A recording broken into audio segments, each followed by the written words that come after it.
Hello, MotoAmerica fans. It's time for another episode of Off Track with Carruthers and Bice. You'll laugh, you'll cry, and you may even learn something from this unlikely pair and their special guest. The mic is yours, Paul and Sean. Hello, MotoAmerica fans, and welcome to this special video edition of Off Track with Carruthers and Bice. We are at Brainerd International Raceway in, I guess they call it Middle Minnesota, not Northern, but it felt like after the drive from Minneapolis, it was a little longer than that. We have a couple guys you've probably seen before. Well, Paul Carruthers we have, but we've got we got color commentator Roger Hayden, and we got this guy JD Beach that we're kind of happy to have back in our paddock today. I went over and gave him a hug as quick as I could. I couldn't avoid it. But guys, glad to have you here. How's everything going, JD? For me, it's good. I mean, I'm here riding a Superbike. I can't complain. It's been a great day so far, and it's been awesome that I get a whole test day. So I'm getting a lot of time in, and it's been fun. So tell me, JD, you told me a little bit earlier, but you got the call pretty late, got a little excited, and then jumped in your van and just started driving. Yeah. So I guess the team found out that Josh was feeling sick. And Yamaha first asked somebody else, who I won't name, but they rode the bike before, but he couldn't do it. So they called me and asked me if I wanted to, and I was like, sure. So I had to talk to my dirt track team and get the okay from them. But between all of it, it was from the first call to the okay was probably 30 minutes. Then I was home, loaded everything I could in my van, anything I could find that I thought I might need. I just threw it in the van, left within an hour. So I left home at 2 o'clock yesterday and drove 13 and a half hours straight through. And alone. And got here at 3:30 this morning and slept my van. That's JD Beach. It's funny, I recently learned this about JD last weekend in an interview. So when you were in that van coming up, were you singing Party in the USA or whatever that song is by Miley Cyrus? I was singing a lot, especially at about 1 or 2 in the morning, because usually I'm in bed asleep by 9 o'clock. So, midnight, 1 o'clock, 2 o'clock in the morning, I was tired. I bet. I was tired. So what's the hardest part about riding a Superbike again after not riding one for so long? For one, the speed. Because I haven't rode one since 2019, so it's been a while. So when I first got on the thing, from going left on dirt track to getting on this thing, it has some power. So it was hard to get used to at first, and just everything. I ride all the time. It doesn't matter if it's dirt track, motocross, in the woods. I'm always riding. But to get your eyes and focus and stuff used to going that fast again, it's taken some time, and I definitely don't have the feel like I did before. But it seems like it's slowly coming back, and I feel like I'm getting better. But now, today, this last time out, I felt like I was getting faster, and then all of a sudden, I was like, my body was like, I'm done. I'm sleeping 4 hours, and I'm cramping up because I didn't drink water because I didn't want to stop and pee last night driving. Just so it would just waste time. So you used a bottle. Yeah, there you go. Great bottle. It works. Yeah, no, but it's been good, and I'm thankful that I got this chance to do it, and I got 4 days on the bike. So hopefully each day tonight I can get some good sleep, and each day just keep getting better. So when is the last time you saw the guy to your right, Roger? Has it been a while? It's been a while. Yeah, I try to get him to come out, ride bicycles. Ride motorcycles, and he's not into it. He's a color commentator now. He's not a racer, so he's not training. He stopped even inviting me. He's gotten no so many times. Now I don't even get invited anymore. So I'm on that list now. But Roger, the thing with you is, since you've been doing this job, your knowledge of the paddock and everything that's going on, I mean, you obviously have to study. You got to know what's going on. I know you've been a part of it for so long that it's just ingrained in you, but you know, all the riders and everything that's going on are able to speak about all of them. I mean, do you have to do a fair amount of research? I try to, just because, you know, I want to do a good job, because, you know, I represent the sport, and, you know, people's sponsors are tuning in, but also I'm really thankful for Instagram and Facebook, because people put all their stuff out on Facebook, and it just makes it, you know, a lot easier. You just skim through Facebook at night and you get everybody's daily report. And so that's how you can find out. But do you also get, I mean, I don't see hardly anybody that ever has any issue with how you're doing. You must get a lot of good support from the fans. I also DM a lot of guys too. You know, like if I don't have their phone number, I just send them a message and try to have as much information as possible, because, you know, we talk a lot. Like even in between the races, we have to jump in and talk, and then through all the sessions. So it's been a learning curve for me, but also, like anything else I do, I want to do a really good job. I don't want to be like, you know, some guy that just shows up and collects a check. I want to make sure that I do a good job. I will say too, like all the years that we'd go ride bikes and stuff, I mean, it didn't matter if it was football, baseball, NASCAR, or whatever. Like he like always had Sports Center on, like always knew all the players, who's going where, who's doing what. So I mean, I think he's being a little modest, but I mean, he definitely works hard at it, I think. Well, yeah, and I think, look, to your point, JD, you know, your love of fantasy football, Roger, and the fact that you know all these, you know, for me being a Giants fan, I don't care about any of the other players, but Big Blue. But you know, you even like some of my guys if they're on your team. I don't know, but the point is, you keep track of a lot of statistics about riders, or about players. So the same thing with riders. You're kind of naturally in that grain from what you've done in fantasy football, wouldn't you say? Well, just being in the sport for so long, I think is the easiest part about it. You know, if you dropped me in a different sport and had me do color commentating, it probably wouldn't be as easy. But I love sports, and you know, I watch ESPN all the time. I'm always on Twitter looking at, you know, reports, and, you know, NFL training camp has started. So Aaron Rodgers unfortunately showed up for the Packers, so I was kind of hoping he went somewhere else, but. Yeah, I just love sports, and that's what I follow. Now, JD, I want to ask you, what Roger's doing is kind of what I think you'd like to maybe get involved in at some point later on. And so this analysis and understanding racing and talking and being a friendly person like that, I mean, do you watch Roger and, you know, get some pointers from him, or say, I'd like to kind of do that too? You want to kind of follow out what he's doing? Yeah, no, it'd be great, and I do watch a lot and hear what he says and stuff, and pointers not so much now, but like when we used to ride a lot together, I mean, we'd always, I mean, especially on the days that we're riding easy, I mean, it was always kind of a gossip time and talk about who said what, and like, but like, or like how somebody said something. So I like not just this year, but over the years, I've learned a lot just from how to handle like an interview if your bike breaks or if something happens, or like just be able to do it calmly and get your point across, but not say the wrong thing. You know, you mentioned woods riding. We know we have Jake Lewis back in the paddock, and we've talked to him a little bit. Do you still do some woods riding with him? You guys, or had you been doing that? Yeah, that's what's been good this year since he won't ride. Jake's back racing because he didn't really race last year, so he's back riding. He doesn't like to ride the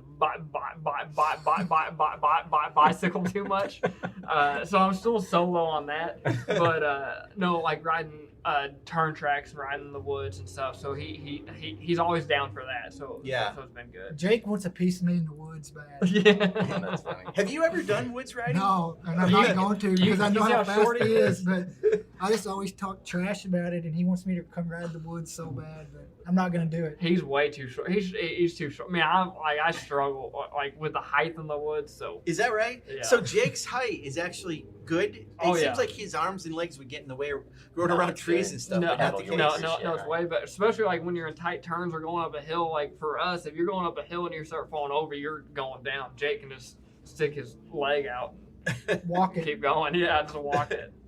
Back to today. So you come in and you haven't ridden a Superbike in a long time. Do you tell Richard, like, just turn that traction control up and No. then you start backing it off, or is that not how it works? No. I mean, for me, since I have rode it, and I mean, obviously Josh and Jake have been going fast this year, so it was just it was really cool because he just told me, just get on the bike, do laps, take your time. I mean, we've got all day. We've got 2 days before we can go racing. Mm-hmm. So he's like, just take your time, and because whenever he asked me about coming and doing it, we still didn't know what Josh was gonna do.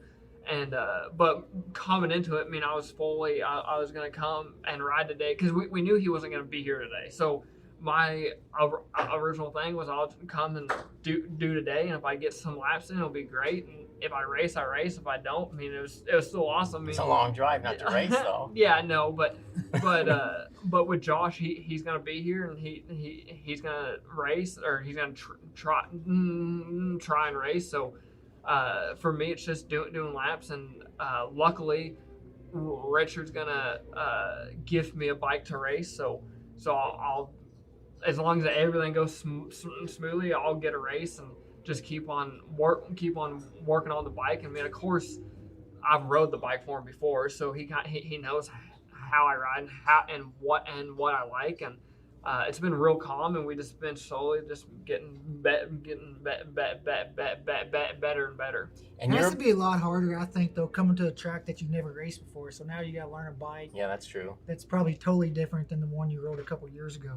So you got to learn a bike, and then also a track when all the heavy hitters came here and tested a couple weeks ago. So you really got an uphill battle this week. Yeah, no, I mean, it was funny before the first session. I told Jake, I'm like, I mean, because we were going, because I mean, since I didn't get here till 3:30 this morning, I didn't even know where the track was.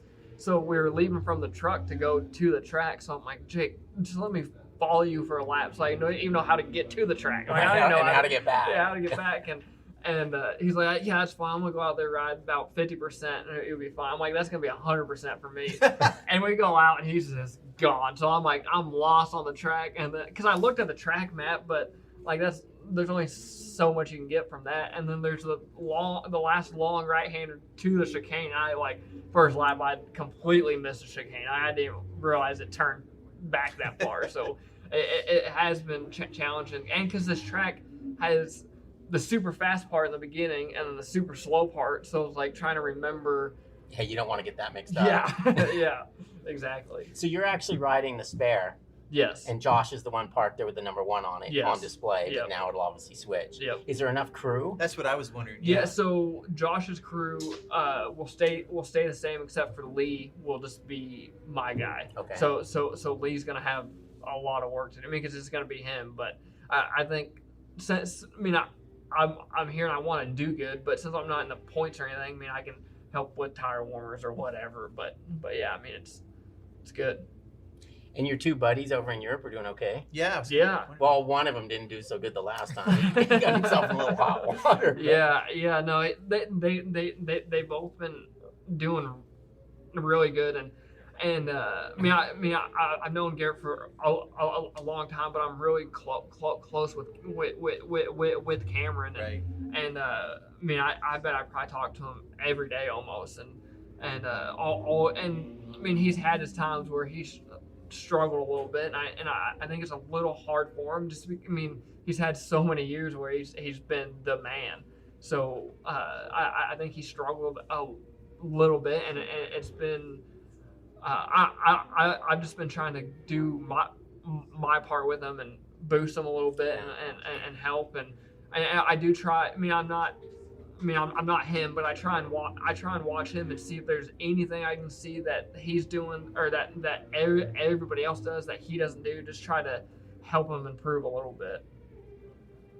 Yeah, so you do stay in touch with those guys, though. I mean, you say more Cameron than Garrett, but do you see, Paul and I talk about this a lot, we see what Cameron does in a race, and it's like, man, if he could get a better starting position to start with, he wouldn't have to go through that pack, but it shows obviously his racecraft to be able to do that. And Moto 2 is so tough. Do you see that too? And you see, well, he's doing a good job when he's in the race. I mean, what's your analysis of how he's doing in the races? I mean, I think he's doing great. I mean, there's been multiple times he's qualified 25th. Yeah. And then he's finished on top 10, or like he'll be top 10 and then crash out or something. So, I mean, he's doing really good. I think over there, or I think here, there's such a stigma kind of to crash. Like you don't want to crash here. And over there, I don't think they care at all. So, and it's funny because qualifying here, that was always Cameron's strong suit. I mean, he could go out there and throw down a lap like no other. Mm-hmm. But I think over there, all those guys, I mean, they don't care. They just have to do one lap, so they go for it. I mean, but they have record amount of like each year. I think this year they've already had like 550 crashes or something. Yeah, it's crazy how much they crash. So I think once Cameron figures out, because I think he is struggling with the bike a little bit and with the tires, because they are changed a little bit. So I think once he gets that little bit, I think he'll be fine. Roger, I want to ask you just for a little analysis this weekend of our Superbike series, HONOS Superbike.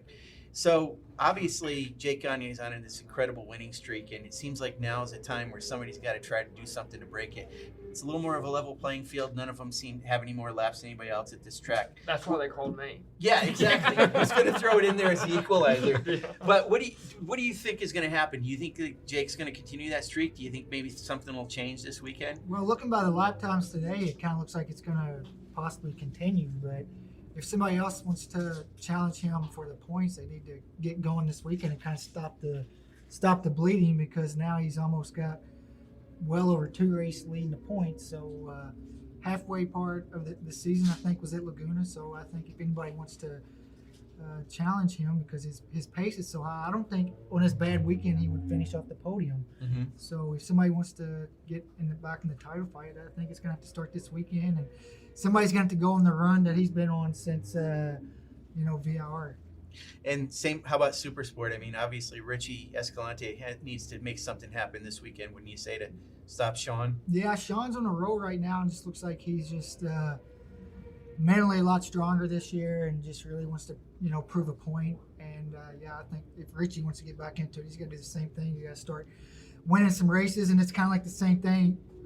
Sean's worst weekend, he's going to get second in Super Sport. I mean, those guys are, honestly, they're cut above the other guys right now. So if on Sean's worst weekend, he's going to get second.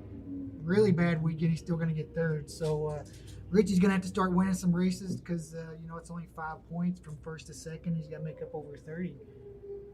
How hard is it? This is a question for both of you guys. How hard is it to defend, to have that number one plate, or at least been the defending champion? Is it harder to do than winning the first time? Well, for me, the first time I got it in 15. I was in 16. I was with Garrett. I mean, he was riding good, and I don't think, for me, it wasn't anything pressure that I didn't win again. It was just, I think the title came down to like 4 points, so like it wasn't like it wasn't a blowout or anything. And so for me, it wasn't too bad. And then in 18, when I won, I moved up, so then I didn't run it. Okay. It's a little harder just because I think any championship's hard to win. So winning one is hard, and you talk about backing up, and you have to win it again. So I think sometimes after you win that first one, you get a little more, you can get a little bit more relaxed maybe because you accomplished a huge goal. But it is hard to back it up, I think, just because it's so hard to win a championship, and then you're talking about trying to win another one. JD, what would you look at when you're looking at a piece of paper with everyone's times and thinking about the race? Where would you like to slot in? I honestly, I've surprised myself a little bit. I mean, I'm 7th now, but from about 4th, I'm like a second and a half off or so. And I mean, for 4 hours of sleep and not riding for a while, I'm glad with that. And I think come race time, I feel like if I'm 5th 5th to 8th, I'd be pumped on that. But I mean, I know how it is for me when I go racing. I can always go quicker than one lap. So I mean, I'm just looking forward to it. And I'm gonna enjoy it, and I mean, I'm gonna put out everything I can. And if it's 5th or if it's 8th, I mean, I'll be pumped. But I mean, it would be nice to like maybe sniff 3rd or something. It'd be good. Beat Josh, maybe. Yeah. Yeah, I don't know. I mean, he's been riding good, and it's just a one race for me. So there's not really like one person I want to beat. I mean, I think if I go out there and I ride to what I think I can, I'll be good. How far removed are you from the next dirt track? Is it right away? I got 2 weeks, so that was kind of part of why they said they were good with it, just so I have a little bit of time if something was to happen or whatever. And now we don't have much time left, but we might as well touch on a little bit. The dirt track thing's still been a little frustrating for you, right? It's been hard. I mean, we're racing a bike that is made to go from stoplight to stoplight, and we're racing against bikes that were purpose built to race dirt track. So it hasn't been easy, but it's not because it's a lack of people not trying. I mean, the whole team is working so hard. I mean, I'm putting in everything I can, but it's racing. I mean, I've had some really good years, and these last couple years have been hard. I mean, it's been real hard, but I know for myself, I mean, I don't quit, and I keep working, and we'll see what happens. All right, I think I know JD's got to go ride some more. Roger did tell me that he would go ahead and give you his plane ticket, and he'll drive the van Oh, back. perfect. Thank you. If you get on the podium, I'll drive the van. Oh, there you go. I'll drive with him. That's pretty good. Keep him company. We can sing together. That'd be good. That's a good wager. I like that. Yeah. Okay, great. Well, thanks for being on here. JD, so great to see you. Roger, it's good to have you. You're so busy in our paddock that it's nice to spend a little bit of time talking to you about what you've been doing, but you've been doing a great job. And JD, we're looking forward to seeing what you can do this weekend. And, you know, we follow you through Flat Track all the time, too. So thanks, you guys. And to all the fans out there, we hope you enjoyed this episode, and we'll bring another one to you next week. Thanks so much.